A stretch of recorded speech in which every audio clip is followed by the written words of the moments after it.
जय जगन्नाथ फ्रेंड सब वर्ष परी ए वर्ष मध्य आश्विन मास कृष्ण पक्ष अष्टमी तिथि पड़ीला ज्योति बामन ओषा बा ज्योतिया ओषा।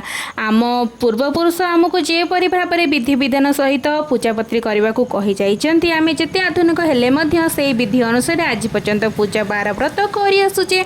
कथारे अछि बा पुत्र संतान नित्यांत आवश्यक गोटे वंश पाई। कारण ना कहुए कि आम पूर्वपुरुष तथा आम पितामाता मृत्यु पर पिंड श्राद्ध से पुआ हाथ में करने द्वारा से आत्मार मुख्य प्राप्ति होता है। से सबु माँ बापा चाहता गोटे पुत्र संतान कामना करी माँ करें द्वितीय ओषा, जहाद्वारा पुत्र संतान प्राप्ति हम। केवल पुत्र संतान नुह, जदि निसंतान मध्य थिबे से ओषा करने द्वारा संतान प्राप्ति होता है। कहुए कि ए ओषा 1.5 दिन पर्यंत उपवास रहा पड़े, पूरा निर्जला उपवास।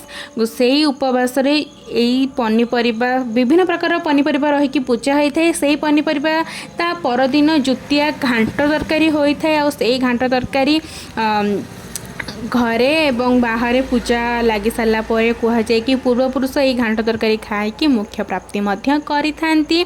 आशा करुच्ची कि मो कथा आपण मन को भल लगी। मु तो ये मो जेज आ मो बों ठारू शिखी।